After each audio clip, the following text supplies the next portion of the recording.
பந்தம் எது சொந்தம்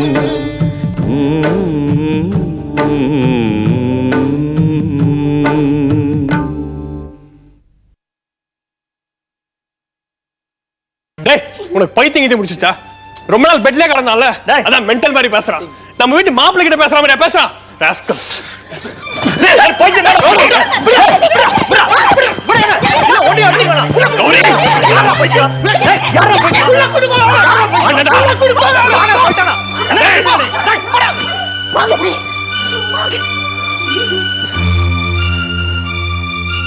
போனி உள்ள போ. போன் சொல்றேன்ல. என்னடா சொன்னக்க? என்ன சொன்னக்கு? ஏன்டா அப்படி நடந்துக்கிற? இந்த வீட்டோட அமைதியை உன்னால போயிடுச்சடா.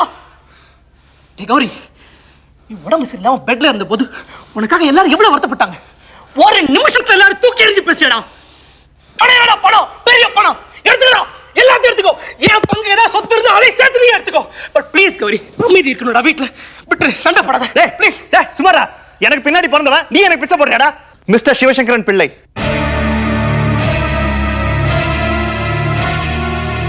இந்த நேரம் வரைக்கும் தொழில் பண்றதுக்காக தான் நான் பணம் கேட்டேன். இப்போ கேட்கிறேன், எனக்கு சேர வேண்டிய பங்கை பிரிச்சு கொடுங்க.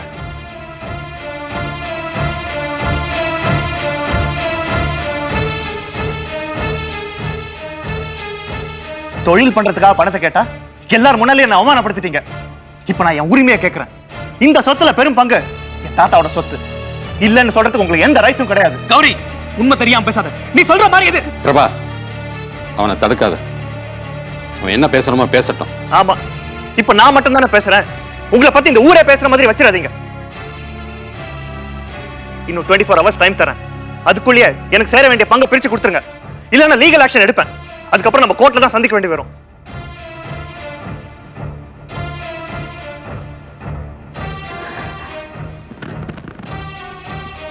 சந்தோஷம் தானே? இப்போ உங்களுக்கு சந்தோஷம் தானே? அண்ணன் தம்பிங்களுக்குள்ள சண்டையை மூட்டி ஒருத்த அடிச்சுக்கிற அளவுக்கு கொண்டாந்து விட்டுட்டீங்களே.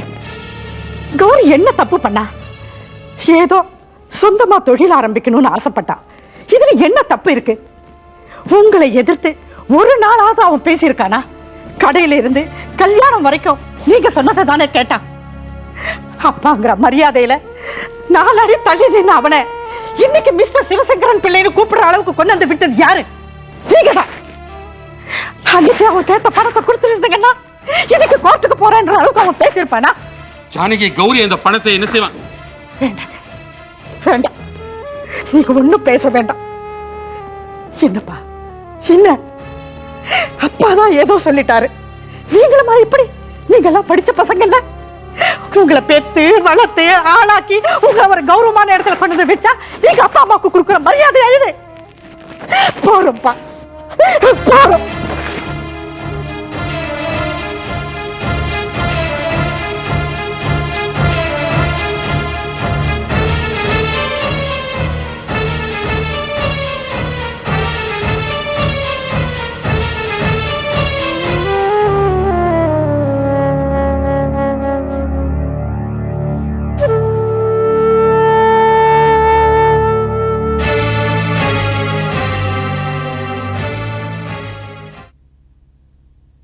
சிவசங்கரா, இந்த அற்புதமான காட்சி பார்க்க எங்க அம்மாவுக்கு கொடுத்து வைக்கலையே. இது வெறும் டைட்டில் தான். மெயின் பிக்சர் இனிமே தான் பார்க்க போறேன்.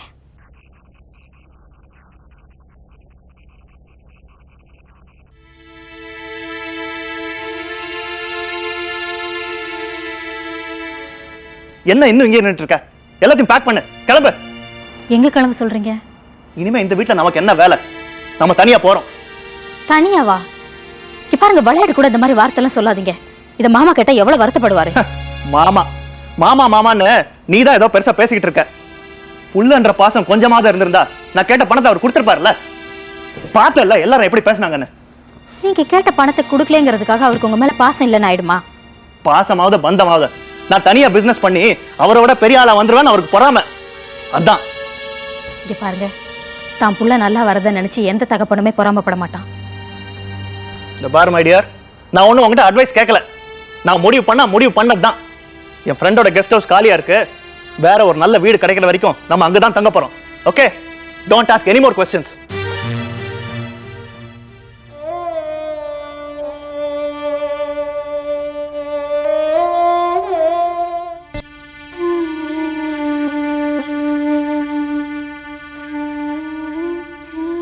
சரி விடுங்கப்பா, அவன் ஏதோ கோவத்துல பேசிட்டான்.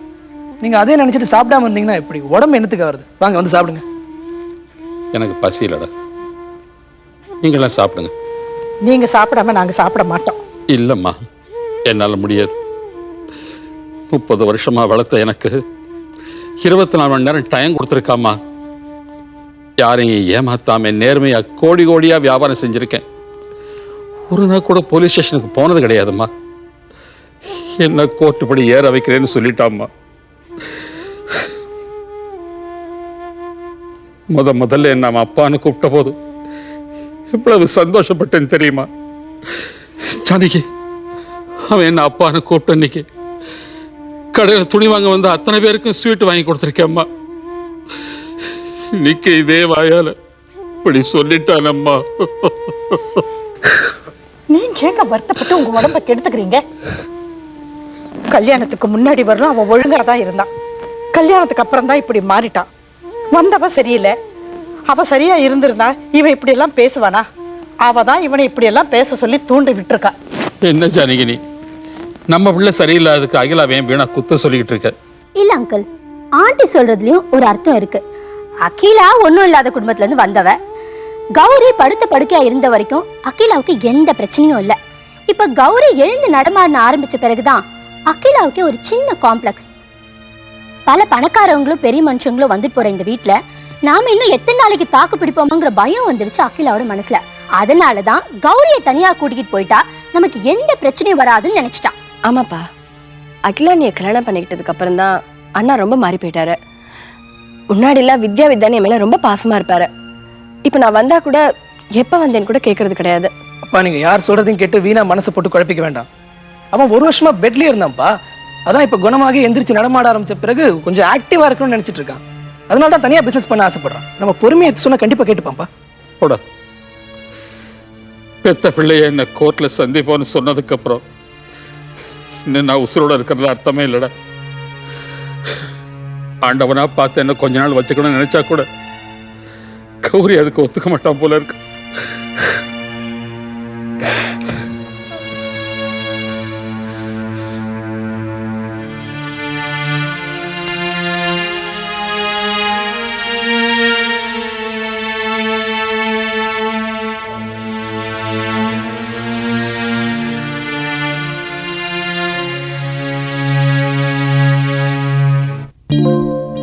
ஹாய் அங்கிள், உங்களுக்கு ஒரு ஹாப்பி நியூஸ். முதல்ல ஸ்வீட் எடுத்துக்கோங்க.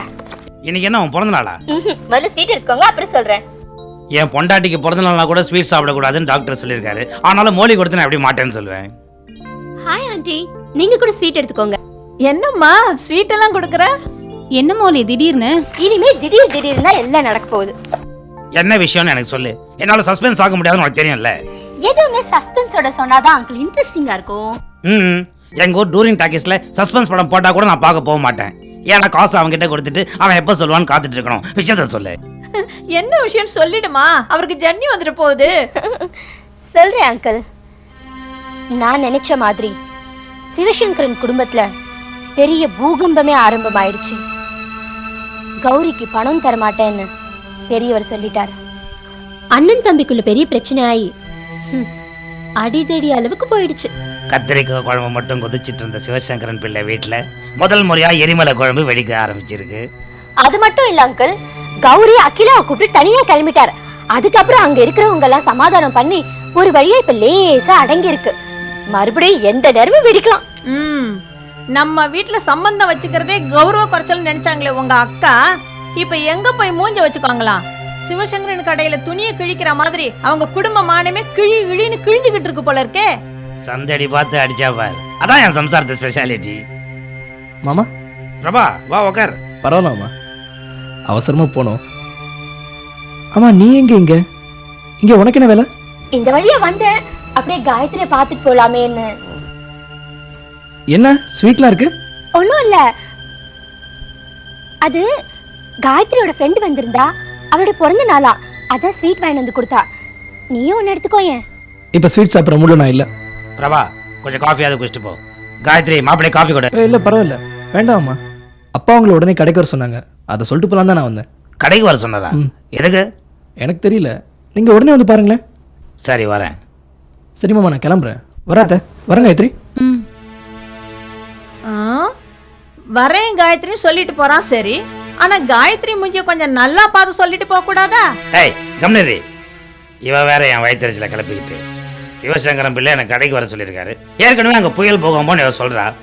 என்ன ஆகுமோ நானே பயந்துட்டு இருக்கேன். கவலைப்படாதீங்க அங்கிள். சிங்கம் கர்ஜித்த காலம் போய் இப்ப கவலையோட இருக்கிற சிங்கத்தை தான் நீங்க போய் பார்க்க போறீங்க. தைரியமா போங்க.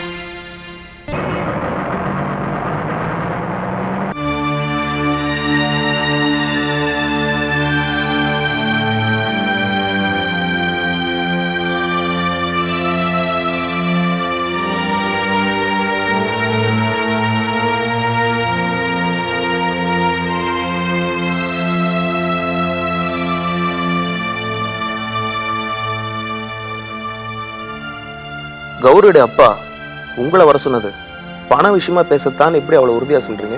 இப்போ பெருசா பத்தி எறிகிற பிரச்சனையே அதானே. கௌரி இந்த பிசினஸுக்காக பணம் கேட்டு அவங்க வீட்டுல பெரிய பிரச்சனை ஆயிடுச்சு தெரியுமா? சிவசங்கரன் பிள்ளை கௌரியை தனியா போடான்னு விரட்டிட போறாரு. இல்ல ஜானி, சிவசங்கரன் பிள்ளை தம் பிள்ளைங்க மேல ரொம்ப பாசமா இருப்பாரு. நேத்து நடந்த சண்டையில கௌரி தான் தனியா போறேன்னு சொன்னான். எனக்கு அப்பவே பணம் வந்துருன்னு தெரிஞ்சு போச்சு. ஏன்னா சிவசங்கரனால தம் பிள்ளைங்களை பிரிஞ்சு வாழவே முடியாது. அதுவும் இல்லாம மூத்த பையன் சண்டை போட்டுக்கிட்டு தனியா போயிட்டான்னு தெரிஞ்சா மார்க்கெட்ல சிவசங்கரோட பேரு ரிப்பேர் ஆயிடும். இதெல்லாம் ஒட்டு மொத்தமா வச்சு பார்க்கும்போது நிச்சயமா பணம் வந்துருங்கிற நம்பிக்கை எனக்கு இருக்கு. இதை கேட்க ரொம்ப சந்தோஷமா இருக்கு. இந்த சந்தோஷத்தை நாமெல்லாம் ஷேர் பண்ணிக்க வேண்டாம்? அதுக்கு ஸ்வீட் தரேன், சாப்பிட்டுட்டு விஷயத்தை கச்சிதமா முடிச்சுட்டு வாங்க. சுசி, பாம்பேல இருந்து என் ஃப்ரெண்டு கொண்டு வந்த ஸ்வீட்ஸை எல்லாருக்கும் கொடுமா? சுசி, ஒன் செகண்ட், நம்ம கணேஷன் சாருக்கு மட்டும் ஸ்பெஷலா 2 ஸ்வீட் கொடு. எனக்கு என்ன சார் ஸ்பெஷல்? நீங்க எங்களுக்கு அல்வா கொடுத்துறாம சிவசங்கரன் சார் கிட்ட போய் விஷயத்தை கச்சிதமா பேசி முடிச்சுட்டு வாங்க. அதுக்கு தான் உங்களுக்கு 2 ஸ்வீட் கொடுக்க சொன்னேன். உங்க ஃப்ரெண்டு பாம்பேல இருந்து வாங்கிட்டு வந்தது அல்வா இல்லையே. எது கேக்குறீங்க? எனக்கு கொடுத்துட போறீங்க அதான்.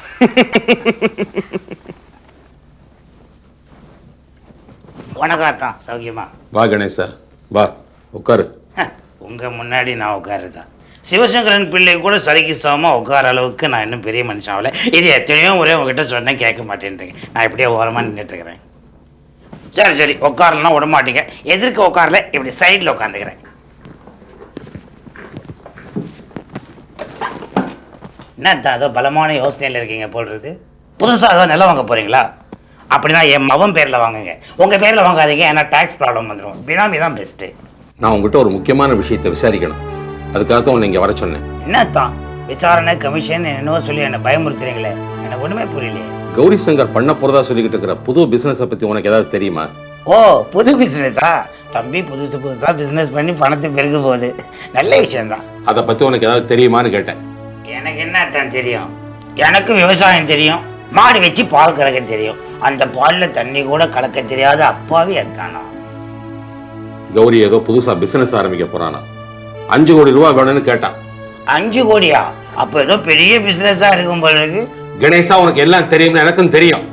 என்ன ஏதுன்னு விவரத்தை மட்டும் சொல்லு. என்னடாது, அத்தானுக்கு எல்லா விஷயமும் தெரிஞ்சு போயிடுச்சு போல இருக்கு. மோலி போன எல்லாத்தையும் சொல்லி நம்மளை கவுத்துட்டாளா? கணேசா, நான் கேட்டதுக்கு பதில் சொல்லாம என்ன முணமுணத்துக்கிட்டு இருக்க? அது இல்லாதான் இந்த 5 கோடின்னு சொன்னீங்களே, அது எத்தனை ஸ்டைபர்னு எண்ணி பார்த்தேன். எனக்கு தெருக்கோடி தெரியும், செங்கல்பட்டில் பால் ஊற்றுற புண்ணிய கோடி தெரியும், பொங்கலுக்கு கட்டுற கோடி துணி தெரியும். இதை தவிர இந்த 5 கோடியும் தெரியாது, அதை போட்டு பண்ற பிசினஸும் தெரியாது. கணேசா, உனக்கு தெரிஞ்சே நீ என்கிட்ட மறைக்கிற. அதுவும் இல்லாம நீ கௌரி சங்கத்தை அடிக்கடி போன்ல பேசுற எனக்கு தகவல் வந்துச்சு. அதான் மாமா மச்சாங்குள்ள தகராறு மூட்டுறதுக்கு எவனோ பொய்யா நியூஸ் கொடுத்துருக்கான். கௌரி சங்கர் யாரு? ஏன் மாப்பிள்ளை, நான் அவருடைய சொந்த தாய் மாமன். அவன் கெட்டு போறதுக்கு நான் ஐடியா கொடுப்பேனா? சத்தியமா எனக்கு எதுவும் தெரியாது. என்னத்தான் இன்னும் சந்தேகமாவே பாக்குறீங்க? என் சொந்த அக்கா மேல சத்தியமா வேணாம், உங்க மேல சத்தியமா எனக்கு எதுவுமே தெரியாது. பிரச்சனை ஏதாவது வந்துச்சுன்னா உன்னை சும்மா விட மாட்டேன் கணேசா. ஜாக்கிரதை. சரி நீ போ, நான் கௌரிகிட்ட பேசிக்கிறேன். இந்த உலகத்திலே கள்ளம் கபடம் இல்லாத ஒரு மனுஷன் இருக்கான்னா அது இந்த கணேசன் ஒருத்தன் தான். அதான் நான் வரேன். அதான் ஒரு சின்ன டவுட்டு, 5 கோடிக்கு எத்தனை சைபர் இருக்கும் உங்களுக்கே தெரியாதா? தப்பா கேட்டுட்டேன். வரேன். அதான் எப்போ தன் பங்கை பிரிச்சு கொடுன்னு கௌரி கேட்டாரோ அப்போ ஒரு தீர்மானமான முடிவுக்கு வந்துட்டாருன்னு அர்த்தம். ஸோ இந்த விஷயத்துல டிலே பண்றதுல அர்த்தமே இல்லை. நீங்க தான் ஒரு முடிவுக்கு வரணும். இப்பெல்லாம் பெத்தவங்க எங்க சார் முடிவெடுக்க முடியுது? பிள்ளைங்க எடுக்கிற முடிவை தான் பெத்தவங்க ஏத்துக்கணும்னு நினைக்கிறாங்க. அன்னைக்கு உங்க மாமனார் விஷயத்துல நீங்க பெருந்தன்மையா விட்டு கொடுத்தீங்க. அது இப்போ உங்க பசங்களுக்கு ரொம்ப வசதியா போச்சு. தன்னுடைய பங்கை பிரிச்சு கொடுன்னு கௌரி கோர்ட்ல கேஸ் போட்டா கூட கேஸ் அவர் பக்கம் தான் ஜெயிக்கும். கௌரி ஸ்கூல்ல படிக்கிறப்போ எல்லா ஸ்போர்ட்ஸ் காம்படிஷன்லையும் கலந்துக்குவான். அவன் தான் எல்லாத்துலேயும் ஜெயிக்கணும்னு அப்போ நான் ஆசைப்படுவேன். இப்போ அவன் ஜெயிச்சா எனக்கு சந்தோஷம்தான். இன்னைக்கு உயர்ந்த நிலையில் இருக்கிற இந்த ஜவுளி வியாபாரி சிவசங்கரம் பிள்ளை ஆரம்பத்தில் துணி மூட்டையை தலையில தூக்கி வச்சுக்கிட்டு தெரு தெருவா வியாபாரம் பண்ணின வந்தான். என்னால் எந்த சூழ்நிலையிலும் எந்த கஷ்டத்தையும் தாங்கிக்க முடியும். ஆனால் என் பிள்ளைங்க அப்படி இல்லை. பாண்ட் வித் சில்வர் ஸ்பூன்ஸ் சொல்லுவாங்களே, அப்படி பிறந்தவங்க. ஒருவேளை கௌரியோட பிசினஸ்ல நஷ்டம் வந்துருச்சுன்னா அந்த நஷ்டத்தையும் அவனால் தாங்கிக்க முடியாது, கஷ்டத்தையும் தாங்கிக்க முடியாது. அதுக்காகத்தான் பயப்படுறேன். சார் உங்கள் ஃபீலிங்ஸ் ரொம்ப நியாயமானது தான் சார். ஆனால் அது உங்கள் பையனுக்கு புரியலையே. சொத்தை பிரிச்சு கொடுன்னு சொன்னதுக்கு கூட நான் வருத்தப்படலை. நான் தனியா போறேன்னு சொன்னா பார்த்தீங்களா, அதுதான் என்னால் தாங்கிக்க முடியல. விடுங்க மிஸ்டர் சிவசங்கரன். வாழ்க்கையில் ஒவ்வொரு கட்டத்திலையும் ஒவ்வொரு பிரச்சனையை நம்ம சந்திக்க வேண்டியிருக்கு. கௌரி விரும்பின மாதிரி அவன் கேட்ட பணத்தை கொடுத்துருங்க. அதான் நல்லதுன்னு எனக்கு தோணுது. சரி சார், நீங்க சொல்றபடியே கௌரிக்கு பணத்தை கொடுக்க ஏற்பாடு செய்யறேன்.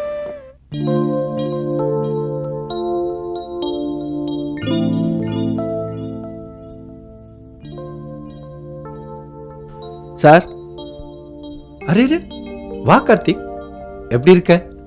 நல்லா இருக்கேன் சார். பகதூர் வந்து நீங்க கூப்பிட்டதா சொன்னாரு. ஆமா கார்த்திக், வா உட்கார். இருக்கட்டும் சார், பரவாயில்ல. அரே உட்காருப்பா, நீ நம்மாளு, உட்காரு. கார்த்திக், ஒரு முக்கியமான விஷயமா உங்ககிட்ட டிஸ்கஸ் பண்ணும். நீ இப்ப ஃப்ரீயா தானே இருக்க? பிஸியா இருந்தாலும் நீங்க கூப்பிடும்போது வராம இருக்க முடியுமா சார்? இல்ல கார்த்திக், உன்னோட நல்ல மனசுக்கும் நேர்மைக்கும் ஆண்டவன் உனக்கு ஒரு நல்ல பிஸ்னஸ் கொடுத்துருக்காரு. நீ அதுல கான்சென்ட்ரேஷன் பண்ணிட்டு இருக்கும் போது நான் வேற நடுவுல அனாவசியமா டிஸ்டர்பன்ஸா இருந்துடக்கூடாதுல்ல. நீங்க என்ன கூப்பிட்டு அனுப்புறத நான் பெருமையா தான் சார் நினைக்கிறேன். டிஸ்டர்பன்ஸா ஒரு நாள் உங்களை நான் நினைக்க மாட்டேன். சொல்லுங்க.